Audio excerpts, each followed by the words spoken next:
नमस्कार प्यारे विद्यार्थियों। कक्षा 11 के लेक्चर सीरीज के अंतर्गत हम आज करने जा रहे हैं अभिकेंद्रित त्वरण। अभिकेंद्रित त्वरण वह त्वरण होता है जो वर्ताकार पथ पर गति कर रहे कण पर उस वृत्त के केंद्र की तरफ लगता है। जिस वर्ताकार पथ पर कोई कण गति करता है उस वर्ताकार पथ के केंद्र की तरफ जो त्वरण उत्पन्न होता है उस त्वरण को हम क्या कहते हैं? अभिकेंद्रित त्वरण। अभि मतलब की तरफ, केंद्र मतलब केंद्र की। वृत्त के केंद्र की तरफ जो बल आरोपित होता है और बल का जो घटक होता है, त्वरण होता है, उस त्वरण को हम क्या कहते हैं? अभिकेंद्रित त्वरण कहते हैं। अब हम समझेंगे अभिकेंद्रित त्वरण किस प्रकार से इसका जो व्यंजक है वो हमें प्राप्त होता है, किस प्रकार से हम ज्ञात कर सकते हैं। तो हम इस डायग्राम पर एक फोकस करते हैं, इसके बारे में कुछ जानने का प्रयास करते हैं कि ये वृत्त का केंद्र O है। इस वृत्त के केंद्र O के चारों ओर वृत्ताकार पथ पर कोई कण गति कर रहा है या कोई वस्तु गति कर रही है और किसी समय t पर या किसी समय पर वस्तु यहाँ स्थित है। ये बिंदु है P, इस P बिंदु पर स्थित है और बिंदु P पर स्थित है। बिंदु P पर स्थित कण पर दो प्रकार के बल आरोपित होते हैं। एक बल जो त्रिज्य रेखा में लगता है, त्रिज्य दिशा में लगता है। दूसरा बल जो स्पर्श रेखीय दिशा में लगता है। कण पर दो बल आरोपित होते हैं, एक स्पर्श रेखीय दिशा में और एक केंद्र त्रिज्य दिशा में। दो प्रकार से बल आरोपित होता है।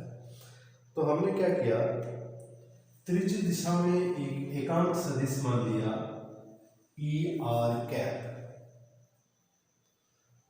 ER कैप हमने एकांक सदिश ले लिया किस दिशा में? त्रिज्य दिशा में। जबकि स्पर्श रेखीय दिशा में हमने एकांक सदिश ले लिया ET कैप। ER का मतलब है रेडियल, रेडियल का मतलब है त्रिज्य दिशा में एकांक सदिश है ये, और ये ET टेंजेंशियल है। टेंजेंशियल का मतलब होता है स्पर्श रेखीय दिशा में, यानी कि स्पर्श रेखीय दिशा में हमारा एकांक सदिश ET कैप है और त्रिज्य दिशा में एकांक सदिश ER कैप है। तो हम ER कैप को किस तरीके से लिख सकते हैं? ER कैप जो होगा हमारा वो होगा PA वेक्टर अपॉन PA। किसी सदिश तथा उस सदिश के परिमाण के अनुपात को हम क्या कहते हैं? एकांक सदिश कहते हैं। तो ये त्रिज्य दिशा में एकांक सदिश है, त्रिज्य दिशा में एकांक सदिश है। और इसको समझने के लिए देखो, यहाँ पे एंगल हम लेके चल रहे हैं थीटा, तो ये एंगल भी थीटा होगा क्योंकि ये दोनों ही संगत कोण हैं और संगत कोण क्या होते हैं? बराबर होते हैं। तो ये भी थीटा होगा। अब ये आई कैप है, तो इस आई कैप का घटक इस दिशा में, मतलब ER कैप की दिशा में, इस दिशा में इस आई कैप का घटक जो होगा, अगर थीटा है तो क्या होगा? I cos theta. क्या हो जाएगा? I cos theta. जबकि इस J कैप का इस ER कैप पर घटक क्या आ जाएगा? इधर थीटा नहीं है, 90 माइनस थीटा है। अगर थीटा नहीं है, 90 माइनस थीटा है, तो उसकी जगह क्या आता है, जैसे कि आई नहीं आएगा, जे कैप आएगा, क्योंकि जे का घटक है तो जे कैप साइन थीटा आएगा, जिसके साथ थीटा दिया जाता है, इसके साथ थीटा है तो कोस थीटा आया, इसके साथ एंगल हमें दिया नहीं गया है तो उसके साथ क्या आएगा, जे साइन थीटा, जे कैप साइन थीटा।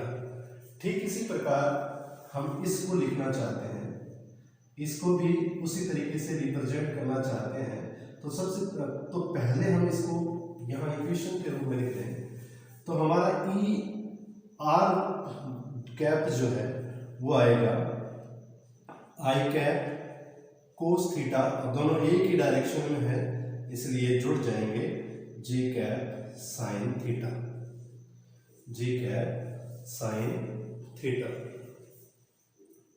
ये हमारी इक्वेशन नंबर 1 आ जाएगी, जिसको हम सही करके लिख देते हैं, i cap cos theta j cap sign theta. Equation number ये हमारा फर्स्ट आ जाएगा। इसी प्रकार हम ई टी कैप को लिखना चाहते हैं, स्पर्श रेखीय दिशा में जो एकांक सदिश हमने लिया है, इस स्पर्श रेखीय दिशा में एकांक सदिश को हम लिखना चाहते हैं जिस प्रकार इसको लिखा है, ठीक इसी प्रकार। अब देखो इसके इस तरफ तो y अक्ष है, जबकि इस तरफ कोई अक्ष नहीं है, तो हम क्या करेंगे, इस x अक्ष को नेगेटिव डायरेक्शन मतलब पीछे की तरफ बढ़ा देंगे, तो दूसरा अक्ष हो जाएगा ये माइनस x अक्ष हो जाएगा, माइनस x डैश अक्ष हो जाएगा। तो यहाँ पे जो एकांक सदिश आएगा वो माइनस आई कैप आएगा, क्या आएगा, माइनस आई कैप, और ये एंगल भी थीटा आएगा। कैसे आएगा, क्योंकि ये देखो इसके और इसके बीच में कोण 90 डिग्री है, ये थीटा है, तो ये क्या होगा, ये एंगल 90 माइनस थीटा होगा, ये 90 माइनस थीटा होगा। फिर इसके और इसके मतलब त्रिज्या और स्पर्श रेखा के बीच में जो कोण होता है वो 90 डिग्री का होता है, ये 90 माइनस थीटा है, तो ये 90 माइनस थीटा करेंगे तो फिर ये क्या आ गया, थीटा आ जाएगा। अब इसका जे कैप का इस दिशा में घटक क्या होगा, जे कैप का इस दिशा में घटक होगा जे कैप कोस थीटा, क्योंकि जे कैप के साथ y अक्ष के साथ ये क्या बनाता है, थीटा कोण बनाता है, इसलिए जे कोस थीटा आ जाएगा। ठीक इसी प्रकार ये जो ऋणात्मक x अक्ष हमने बनाया है, इसका ई टी कैप के साथ कोई कोण नहीं है, ई टी कैप के साथ कोई कोण नहीं है। इस कारण से ये क्या आएगा, इसी एंगल को लिया जाएगा और इस एंगल के हिसाब से यहाँ पे आएगा माइनस आई कैप, क्योंकि ये माइनस आई कैप ऋणात्मक एक्स अक्ष है, माइनस आई कैप, और साथ में आ जाएगा साइन थीटा। अर्थात हम ई टी को क्या लिख सकते हैं, दूसरा जो है E T cap is equal to P B vector over P B is equal to minus I cap sign theta plus J cap cos theta. अर्थात ई टी के लिए इक्वेशन हमारे पास आ जाएगी minus I cap sign theta plus J cap cos theta. ये हमारी equation number 2 है। इस equation 1 और 2 को हमें याद रखना है, इक्वेशन 1 और 2 को हमें याद रखना है। अभी इसी चित्र से ओपी जो कि किसके बराबर है, आर वेक्टर के, चित्र से OP vector is equal to R vector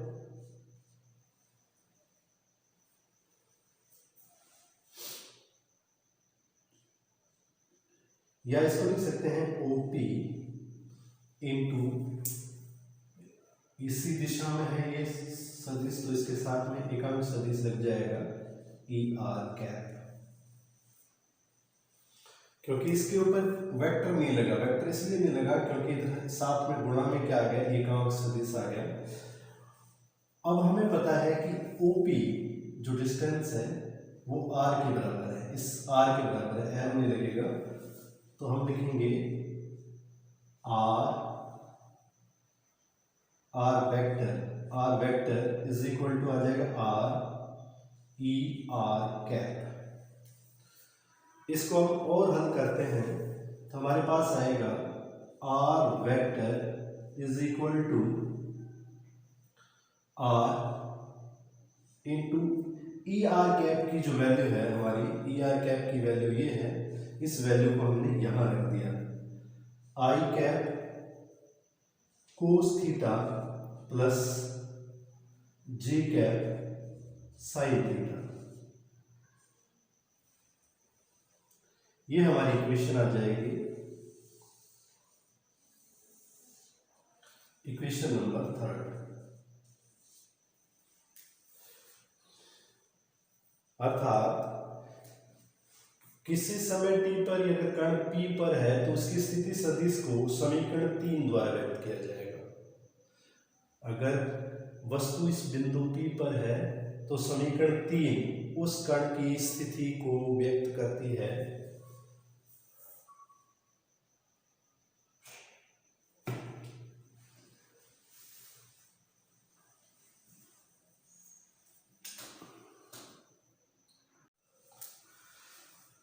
ये कण की स्थिति को व्यक्त करेगी, समीकरण जो 3 आई है। इसी समीकरण को, समीकरण जो 3 है, समीकरण 3 का t के सापेक्ष अवकलन करने पर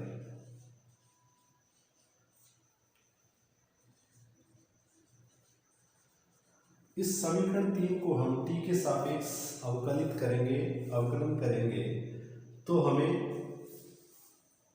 कण का वेग प्राप्त होगा, यानी कि ये कण किस वेग से गति कर रहा है और वो हमें प्राप्त होगा। तो हम समीकरण 3 का t के सापेक्ष अवकलन करते हैं तो वो हमें क्या देगा, वेग देगा, और वेग हमारा होगा v vector is equal to dr vector over dt is equal to d over dt r I cap cos theta plus J cap sine theta.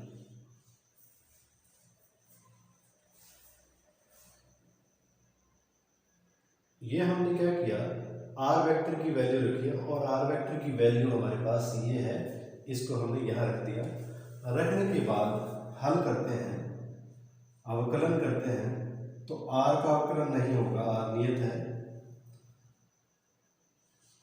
तो R को हमने बाहर लिख दिया। अब जो जिसका अवकलन होगा उसको हमने अंदर लिख दिया, कोस theta plus J cap sine theta. इसका हम क्या कर देते हैं, अवकलन कर देते हैं, तो हमारे पास आएगा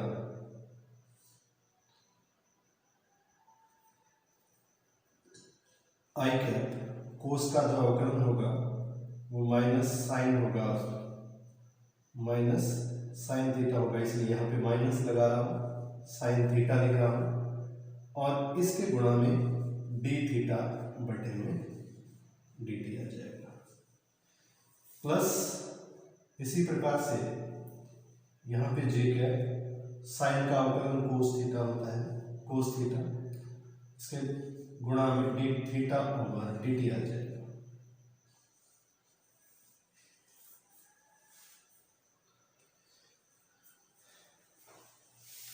अब चूंकि d theta over d t यानी कि कोणीय विस्थापन की दर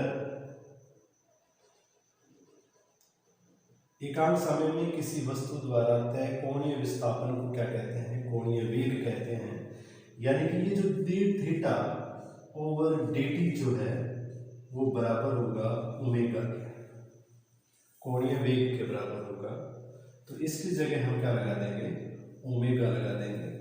और ओमेगा लगा के यहाँ पे भी ओमेगा आ जाएगा, यहाँ पे भी ओमेगा आ जाएगा। तो ओमेगा को हम क्या ले लेंगे? कॉमन ले लेंगे।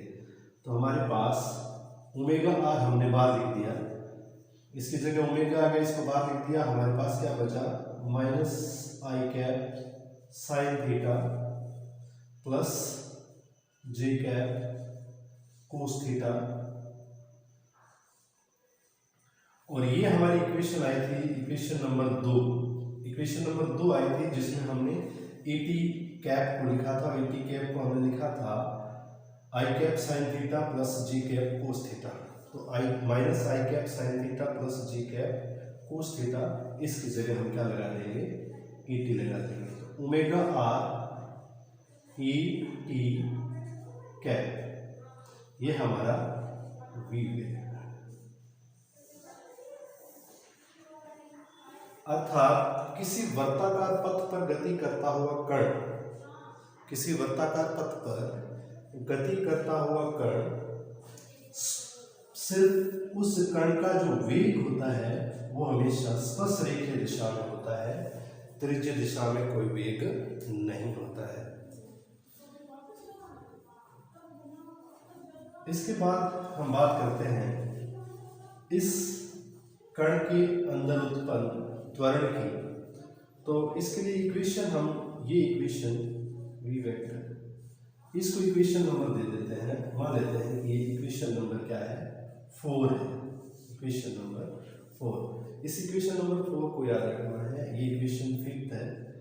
इक्वेशन 5 ये रिप्रेजेंट करती है कि जो रेखीय वेग होता है कण का वह हमेशा स्पर्श रेखीय दिशा में होता है। किसी भी कण का जो रेखीय वेग होता है वो वर्ताकार गति कर रहे वर्ताकार पथ के स्पर्श रेखा की दिशा में होता है। यह इस समीकरण से पता चल रहा है हमें। अब हम बात करते हैं इस कण के अंदर उत्पन्न त्वरण। त्वरण कैसे उत्पन्न होता है, किस प्रकार से उत्पन्न होता है? ये थे हमारे पास इक्वेशन नंबर 4। ये इक्वेशन नंबर 4, इस 4 का हम क्या करेंगे? समीकरण 4 का t के सापेक्ष अवकलन करने पर, जब हम समीकरण 4 का t के सापेक्ष अवकलन करेंगे, यानी कि वेग का जब t के सापेक्ष अवकलन होता है तो हमें त्वरण प्राप्त होता है। और वो त्वरण हम लिखेंगे a vector is equal to d v vector over d t. E vector is equal to, इसको हल करेंगे, d over d t. V vector की वैल्यू ये वाली हम यहाँ रख देंगे। यहाँ देने पे हमें मिलेगा omega R minus I cap sign theta plus J cap cos theta.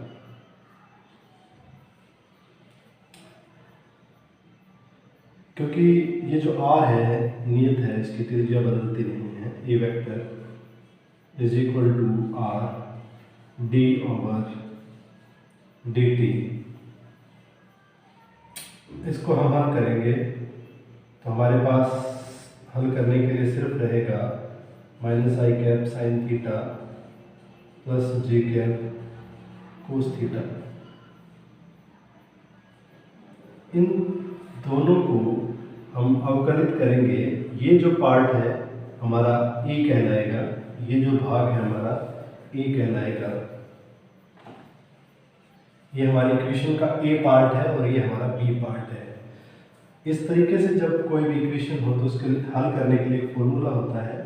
यदि हमारे पास दो फंक्शन हैं और दोनों ही फंक्शन गुणा में, तो उसका अवकलन किस तरीके से किया जाता है? पहले को बाहर लिख दिया जाता है, दूसरे का अवकलन कर दिया जाता है, फिर प्लस लगा के दूसरे को बाहर कर दिया जाता है और पहले का अवकलन कर दिया जाता है।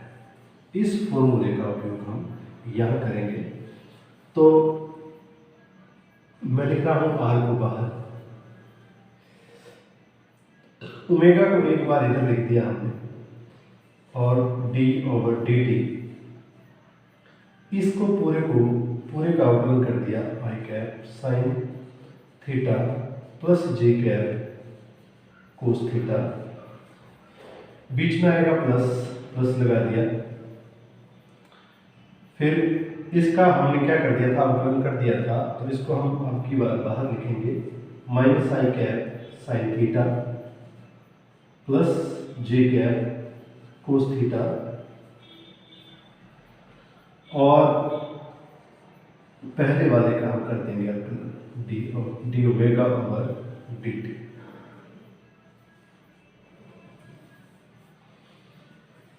ये हमारा जो चल रहा है ए वेक्टर है। इसी प्रकार एक स्टेप और लिख लेते हैं हम, इसको हल करेंगे तो आर हमारा बाहर पड़ा है, ओमेगा यहाँ पड़ा है, इसका हम इंटीग्रेट करेंगे तो हमारे पास आएगा साइन का जो अवकलन होता है वो कोस होता है, तो यहाँ minus I cap cos theta, और थीटा का फिर से हो जाएगा D theta over d T, फिर प्लस जे कैप प्लस लगाने से पहले अपने को देखना है कि यहाँ पे कोस थीटा है, कोस थीटा का जब भी अवकलन होता है माइनस साइन होता है, तो यहाँ पे आएगा माइनस जे कैप साइन थीटा, और थीटा का फिर से अवकलन D theta over d T, ये ब्रैकेट क्लोज बंद हो जाएगी, फिर प्लस माइनस आई कैप, ये एज इट इज, इसका कोई अवकलन नहीं हो रहा है, बाहर पड़ा है तो sign theta plus J cap cos theta आ जाएगा, फिर ये एज इट इज लिखा जाएगा D omega over d T. ये एक और भौतिक राशि होती है जिसको हम आगे बताएंगे। इस तरीके से हम इक्वेशन 4 को अवकलित करके एक नई समीकरण प्राप्त कर लेते हैं, और ये जो इक्वेशन आई है, ये इक्वेशन, इस इक्वेशन के अंदर हमारे पास दो राशियां हैं। एक तो हमारे पास आया है D theta over d T, जिसको हम बोलते हैं कोणीय वेग, और दूसरा हमारे पास आया है D omega over d T, D omega over d T, जिसको बोला जाता है कोणीय त्वरण। ये होता है कोणीय वेग और ये होता है कोणीय त्वरण। ये दोनों ही मान हम क्या करेंगे, इस इक्वेशन में रख देंगे। ये वाली इक्वेशन है, इस इक्वेशन के अंदर पुट कर देंगे, और पुट करने के बाद में हमें क्या प्राप्त होता है देखते हैं। ये वैल्यू, ये जो वैल्यूज हैं यहाँ पुट करने के बाद हमें मिलेगा a vector is equal to r omega. अब देखो भाई, यहाँ पे भी ओमेगा है, यहाँ पे ओमेगा, दोनों में से कॉमन आएगा, ओमेगा पहले यहाँ पड़ा है, एक ओमेगा बाहर यहाँ से बाहर आएगा तो स्क्वायर हो जाएगा, स्क्वायर। फिर अंदर क्या बचेगा हमारे पास, हमारे पास अंदर बचेगा माइनस, ये माइनस भी हम बाहर लिख देते हैं, तो हमारे पास अंदर क्या बचेगा, अंदर हमारे पास बचेगा I cos theta plus J cap sign theta. इसी के प्लस में हमारे पास है minus I cap sign theta plus J cap cos theta alpha.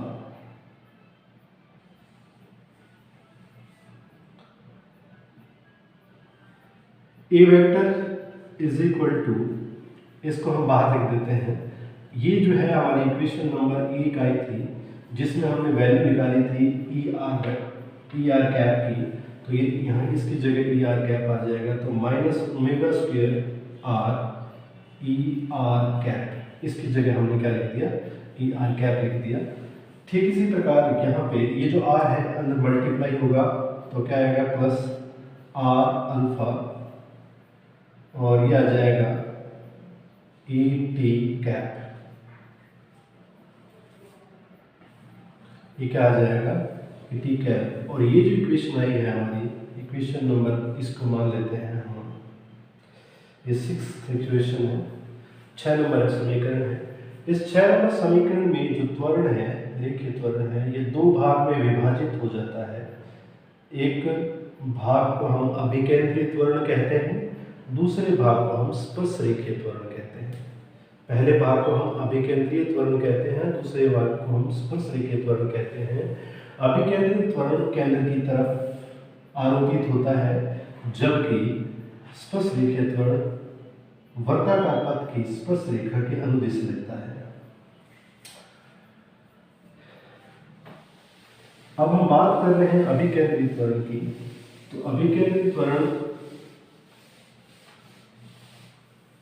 पहले तो ये जो त्वरण है इसके दो भाग हैं। ये त्वरण जो है इसके दो भाग है, किस किस का बराबर है ये, एक तो है अभिकेंद्रीय त्वरण।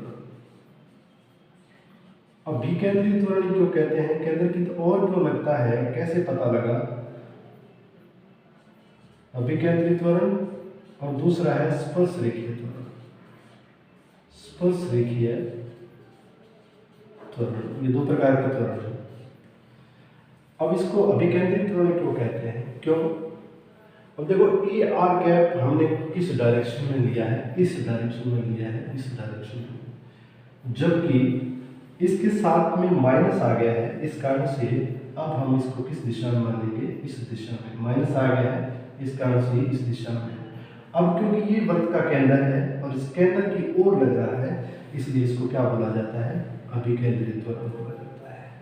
अब दूसरा जो भाग है स्पर्श रेखीय है, ये वर्ताकार भाग, जो वर्ताकार पथ है, इस वर्ताकार पथ की स्पर्श रेखा के अनुदिश लगता है, इस कारण से इसको क्या बोलते हैं, स्पर्श रेखीय त्वरण कहते हैं। तो हम पढ़ रहे थे अभिकेंद्रीय त्वरण, जो कि वर्ताकार पथ पर गति कर रही कण के ऊपर आरोपित होता है, उत्पन्न होता है, और वृत्त के केंद्र की ओर उत्पन्न होता है। अब हमने अभी इस इक्वेशन की थी, इस इक्वेशन के अंदर हमारे पास अभिकेंद्रीय त्वरण AC, सेंट्रीपिटल एक्सेलरेशन, वो जो हमारे पास आया था वो आया था omega square r। Vector form में नहीं लिख रहे हम, इसके परिमाण की बात कर रहे हैं। तो ये होता है, ये हमारी इक्वेशन नंबर मान लेते हैं कि 7। अब हमने पीछे एक इक्वेशन करी थी, इक्वेशन नंबर जो 3rd आई थी, उस इक्वेशन के अंदर हमारे पास v = आया था ओमेगा r। v बराबर, इस पे वेक्टर नहीं लगा रहे, वेक्टर लगाएंगे तो उसके साथ बढ़ाएगा, वेक्टर नहीं लगा रहे, सिर्फ परिमाण की बात कर रहे हैं। तो ओमेगा = आ जाएगा v/r। इस वैल्यू को, इस ओमेगा की इस वैल्यू को यहाँ पुट करेंगे हम, तो हमारे पास AC = आ जाएगा v² r² × r। कैंसिल हो जाएगा r से r, तो AC = v² r। ये रिलेशन अभिकेंद्रीय त्वरण को व्यक्त करता है। आज के लिए बहुत है इतना, नए टॉपिक के साथ फिर से उपस्थित होंगे। धन्यवाद।